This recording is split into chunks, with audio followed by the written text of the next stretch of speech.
चलो चलो बहुत बढ़िया चलो शाबाश चलो हाउस जोश हाँ सर सर्कल बना सर्कल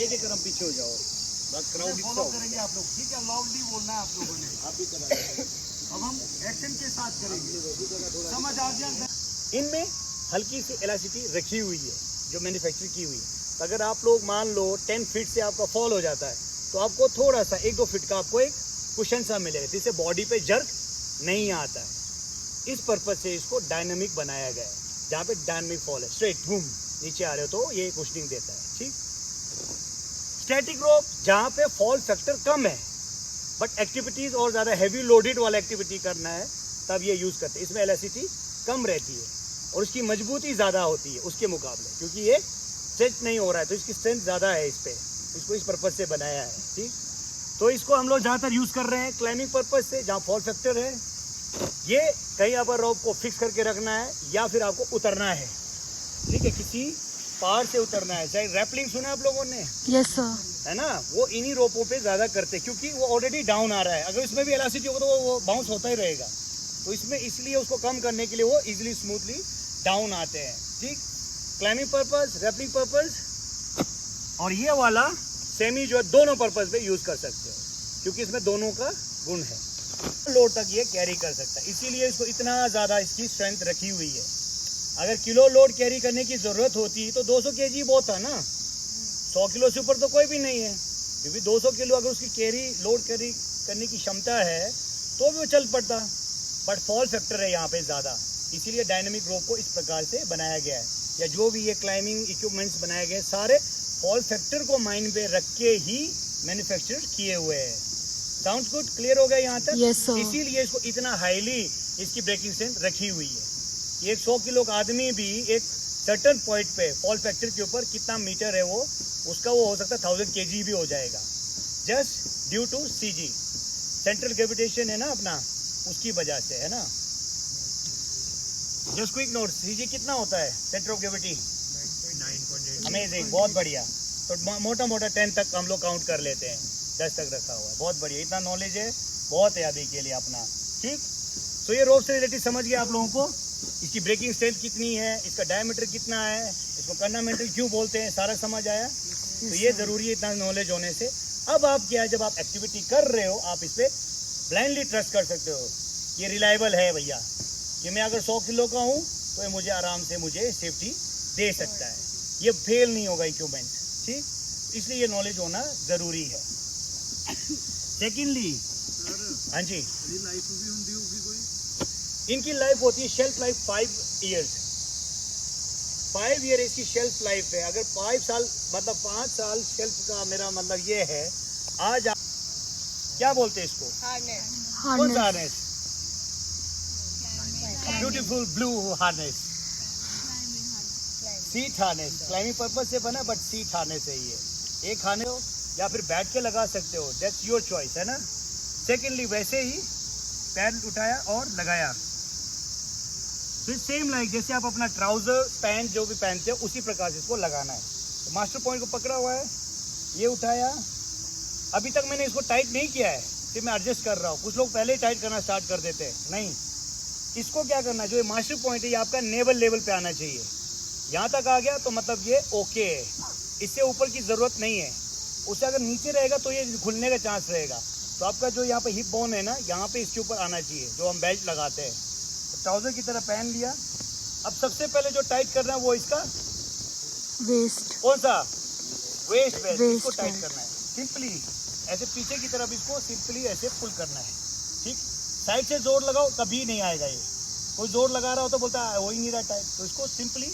बैकवर्ड ऐसे इसको टाइट कर दो और ये ऑटो लॉक सिस्टम है आपको जितना टाइट चाहिए उतना छोड़ दिया उसके बाद हो गया अब इसका टाइट का कैसे पता चलेगा जैसे आप पैंट अपना देखते हो बेल्ट लगाते हो बहुत टाइट नहीं होता बहुत लूज नहीं होता इतना कि आपका पैंट संभाल सके तो वैसे ही ये भी उतना ही टाइट होगा जितना आपका जो ये पूरा वेट को संभाल सके सेकेंडली आप यहाँ 4 फिंगर्स रख के आप इसको पास करो अगर इजीली पास हो रहा है इनफ है ठीक वैसे ही थाइस के लिए भी सिंपली बैकवर्ड पुल करो, खत्म कहानी।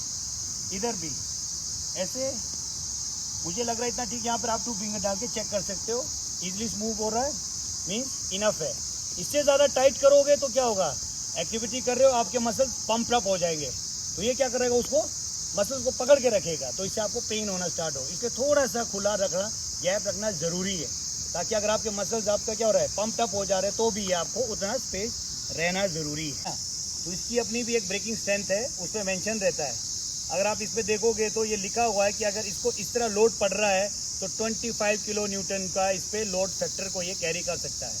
तो 25 किलो न्यूटन को अगर हम सिंपली किलो के दिमाग में रखें अपने जस्ट नॉलेज के लिए, तो अराउंड 25 kg हो गया। 1 kilo newton is equal to 100 kg, मोटा मोटा समझने के लिए। पर फिजिक्स कुछ और बोलता है, बट हमारी अपनी समझ के लिए बता रहा हूँ ये, ठीक है। तो उतना लिखा हुआ है। और अगर ये ऐसे में लोड पड़ रहा है, मान लो आपका वेट इस तरह से पड़ गया ये हार्डनेस का, फिर भी ये 7 to 8 किलो न्यूटन इसकी लोड कैरिंग कैपेसिटी है। इतने तक इसका ये क्या ब्रेकिंग स्ट्रेंथ इसमें मजबूत है ये। तो इसको स्क्रू कैराबिनर बोलते हैं, इसमें स्क्रू लगा हुआ है, ये देख रहे हैं। तो इसको लगाने से पहले इसको पूरा ओपन कर लेना। ये गेट इन्वर्ट देख रहे हैं, गेट, इसको गेट बोलते हैं। ये ऐसे होगा, फिर ऐसे क्लिक करके आगे रोटेट कर दिया, इसका काम खत्म हो गया। यहाँ पे अभी तक मैंने इसमें क्या, इसको लॉक नहीं किया, क्यों, इसमें अभी और चीज़ों ने लिंक होना है, चाहे रोप है या फिर कोई और चीज़ है। इसको बोलते हैं, क्या लग रहा है ये, फिगरोपेट, आर्ट की तरह शेप है इसका, तो फिगरोपेट या डिसेंडर। डिसेंडर मीन्स इसको हम लोग क्या करें, डिसेंड कर रहे हैं, जैसे रैपलिंग के टाइम पे यूज़ करेंगे तो ये डिवाइस का यूज़ करते हैं। और ये कैसे फंक्शन करता है वो हम लोग जब हार्नेस जब यूज़ करके वहाँ रैपलिंग करेंगे तब हमें ज़्यादा समझ आएगा, ठीक। तो एक्चुअल में इसका काम है फ्रिक्शन को क्रिएट करना, क्योंकि यहाँ से रोप पूरा घूमते घूमते जाएगा तो ये फ्रिक्शन क्रिएट होगा, तो आपका कंट्रोल स्मूथ रहेगा, है ना। तो ये इस तरह देख करके फिर रोप अटैच होगा यहाँ से, फिर आप एक्टिविटी अपना आराम से कर सकते हो इन इक्विपमेंट्स के हेल्प के साथ। इसका काम था फ्रिक्शन को क्या करना, बढ़ाना, क्रिएट करना, ताकि फ्रिक्शन को जितना क्रिएट करो ये आदमी उतना स्मूथली आएगा, स्लोली। नाउ नेक्स्ट इज पुली। ये पुली, इसका काम है फ्रिक्शन को रिड्यूस करना। इन दोनों का अपोजिट है, ये बढ़ा रहा है फ्रिक्शन को और ये घटा रहा है। आप लोगों ने देखा पानी वानी जहाँ निकालते हैं, कुएं में पानी बकेट डालते हैं, उसमें पुली बना होता है, तो आप क्या इजीली आप अपने बकेट को खींच सकते हो।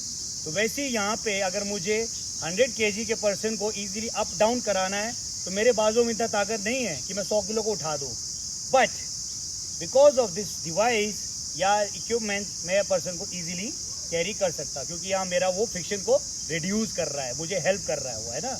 तो उस पर्पज़ के लिए हम इसको यूज़ करते हैं। पुली, सिंगल पुली बोलते हैं इसको। इसमें एक डबल भी आता है, उसको टेंडम बोलते हैं, पर उसकी ज़रूरत नहीं, क्योंकि हमारा इस एक्टिविटी में उसका यूज़ नहीं है। टेंडम मीन डबल हो, इसके साथ एक और पुली बना होगा, ठीक है, ऐसे जुड़ा हुआ होगा, तो बीच से वो जाएगा रोप, तो एक्टिविटी करते हैं। वो डबल है पर उसका यूज़ नहीं है हमारे इसमें, तो हम सिंगल ही यूज़ करते हैं। अच्छा, फिगर ऑफ 8 का टेक्निकल टर्म क्या है? डिसेंडर। डिसेंड। डिसेंडर बोल, डिसेंड होना, उतरना, असेंडिंग, असेंडर, डिसेंडिंग, डिसेंडर, ठीक है। तो वर्ड उसी से लाया हुआ इसका नाम। And then last but not least, कितने लोग बोलते हैं ग्लव्स है ये, उसको मिलते हैं 100 में से 0 मार्क्स, ओके। इसको बोलते हैं मिटन, ठीक है। ग्लव्स और मिटन में एक ही डिफरेंस है, ग्लव्स के लिए क्या 4 फिंगर्स के लिए भी स्पेस होते हैं, वो ग्लव्स कहते हैं उसको। मिटन, इसमें एक थंब है, बाकी 4 फिंगर्स टुगेदर आता है। अब ये मिटन्स और घर में भी पाया जाता है, देखा ओवन में आप कुछ केक को बेक कर रहे हैं, ओवन में यूज़ करते हैं, वो मिटन है कॉटन मेडेड, सॉफ्ट, ताकि आपका हाथ जलने से बचे। बट यहाँ जलने जैसा तो कुछ नहीं है, फिर क्यों ज़रूरत है इसकी, रोप, क्योंकि रोप हमारा नायलॉन प्रोपलिन ये मटेरियल से बना हुआ है। तो नायलॉन को अगर आप एकदम से जुप ले लो, आपके हाथ बर्न हो जाता है, एकदम गर्म, एक फ्रिक्शन क्रिएट करने से वो एकदम से हीटअप हो जाता है। तो हमारा क्या अपर जो स्किन है वो बर्न हो जाता है, रोप बर्न हो जाता है, सुना है कभी, पूरा रस्सी का निशान पड़ जाता है हाथ पे।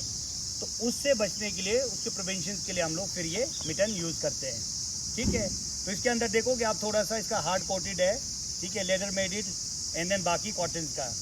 तो इसको आप इसीलिए यूज़ करते हैं कि यहाँ रोप से हम अपने हाथों को बर्न होने से बचा सके, ठीक। तो ये उसका काम है। अब यहाँ तक सारे इक्विपमेंट्स का आपको समझ आ गया? Yes sir. कोई doubt, no sir. Confusion? Yes please.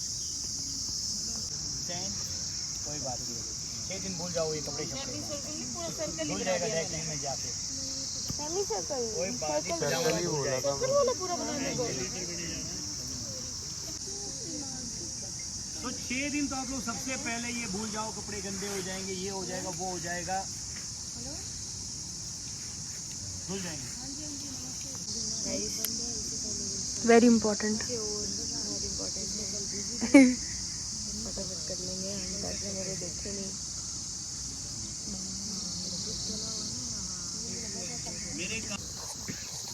सबसे पहला बहुत ही अहम सवाल ये नोट्स की जानकारी होनी क्यों जरूरी है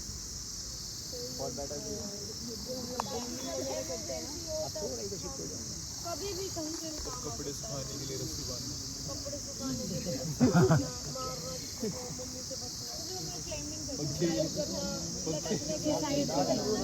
सारे अपने तुक्के लगाओ जितने भी लगा सकते हो पक्के से बांधने के लिए हम सिखाने के लिए बोल रहे हैं सर ये तो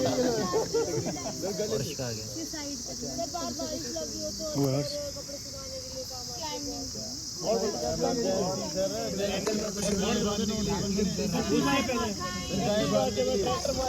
ए थांबा 1 by 1 हाँ जी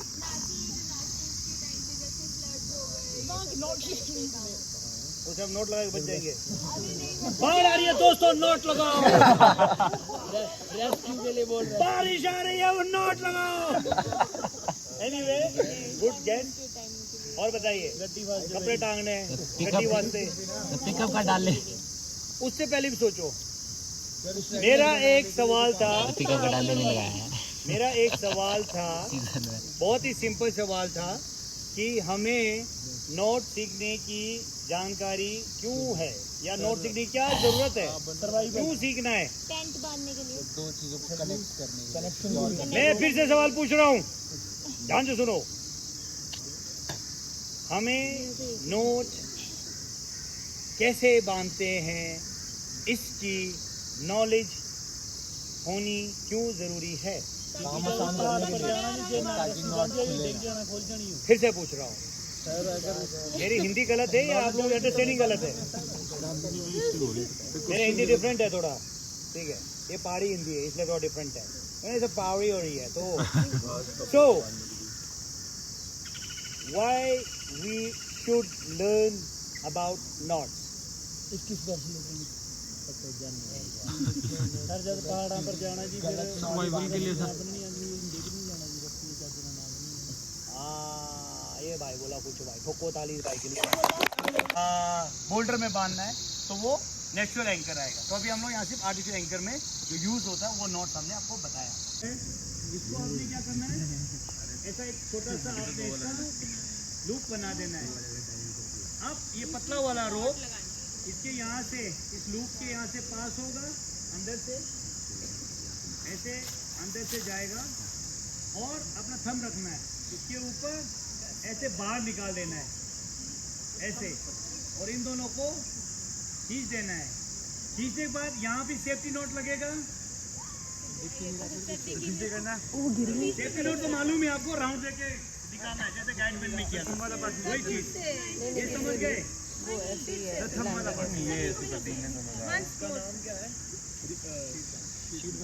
ये देखो पहले आपने एक ऐसा लूप बना दिया इस या इसको पेग्स भी बोलते हैं PEGS पेग्स आप सिंपली बोलो ओ किला दे दो जी मैनू तो भी चलेगा ठीक है तो ये हाँ ये वो वाला पैग नहीं है स्पेलिंग वही है पर काम उसका अलग है वो पैग आदमी को लुढ़काता है ये लुढ़काने से बचाता है ठीक है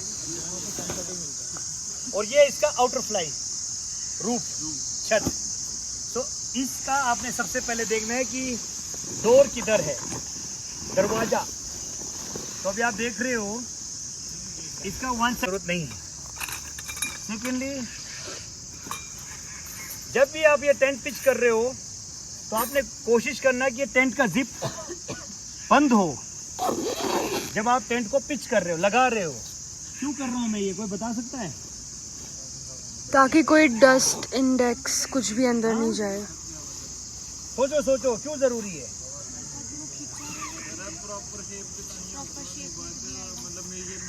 chaos create ना हो हाँ। टाइम फिक्स करते time. Measurement in terms of zip का इसका, अगर अभी खुले जिप में इसको मैं टाइट कर लेता हूँ, बाद में जिप ही बंद नहीं हो, क्योंकि हमने उसको वो ऑर्डिनरी वो ज़्यादा ही उसको स्ट्रेच कर दिया, एक्स्ट्रा ऑर्डिनरी स्ट्रेच कर दिया, तो बंद है तो आपको मालूम है कि वो उतना ही स्ट्रेच होगा।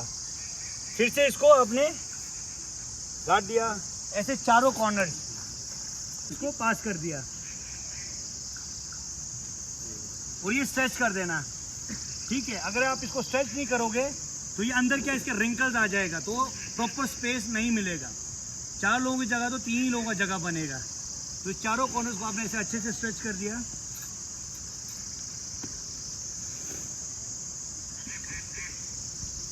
ठीक है।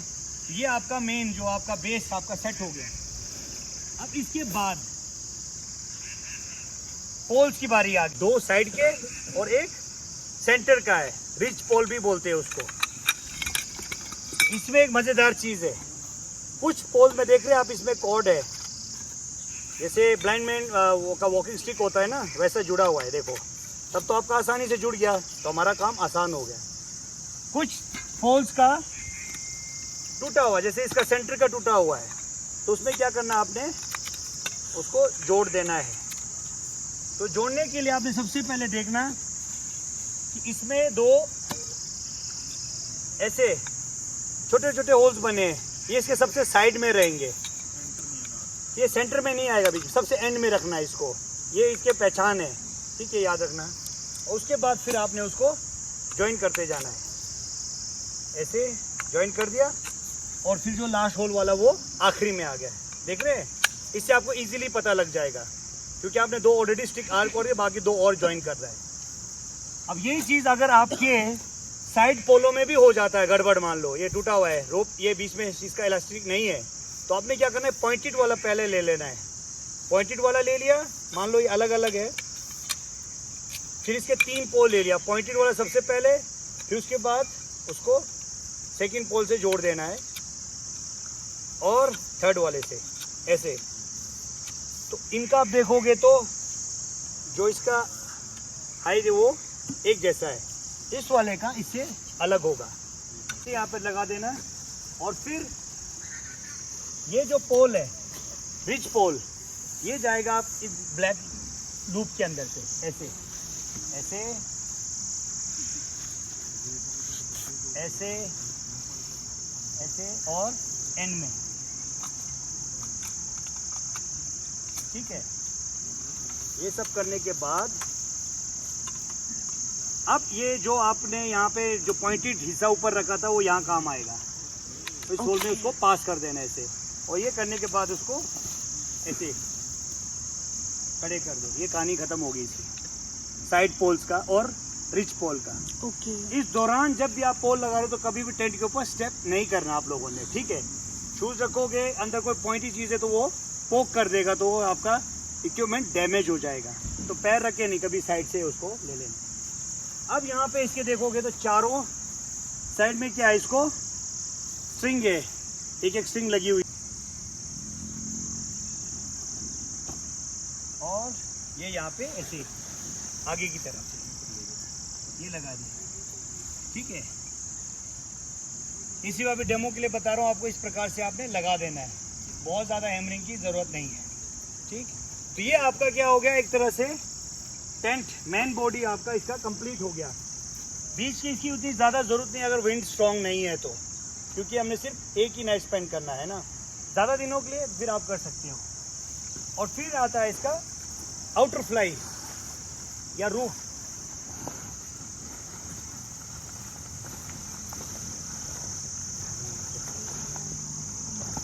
अब जब ये रूफ लगा रहे हो आप,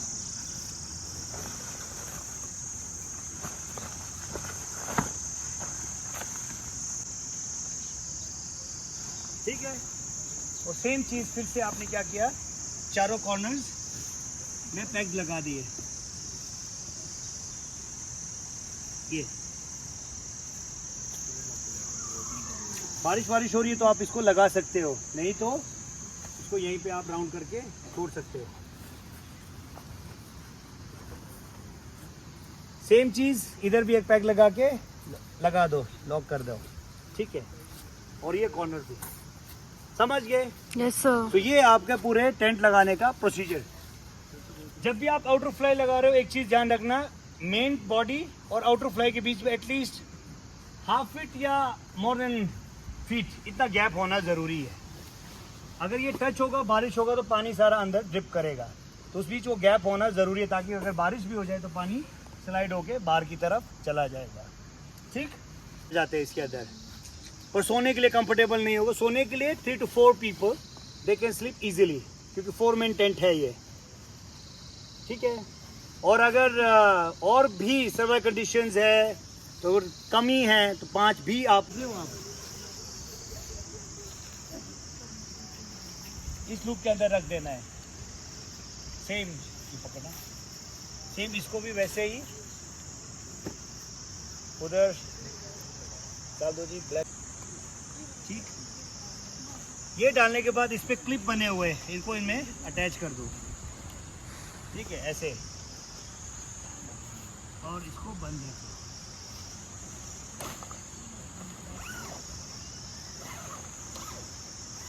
ये इसको बंद कर दो।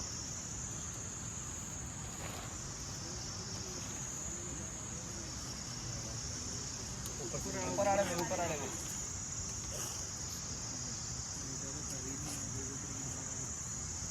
ठीक है, तो ये इसका काम खत्म। उसके बाद आउटर फ्लाई को उस पे ये डोम का है, और इसके बाद आपने सारे उसके जो भी ये जैसे कॉर्नर्स है ना, इसको इस साथ ये अटैच कर दिया, उसको वहाँ अटैच कर दिया। पैक की जरूरत नहीं है, रहने दो अभी, ऐसे ऐसे अटैच कर दिया, तो इसमें भी 2 से 3 लोग आराम से आ जाते हैं। डोम टेंट का क्लियर हो गया? Yes, बहुत sir. आसान है, पैक करने का वही फंडा है। अभी आप सब जैसे ही टाइम स्टॉप हो जाएगा, कहीं खास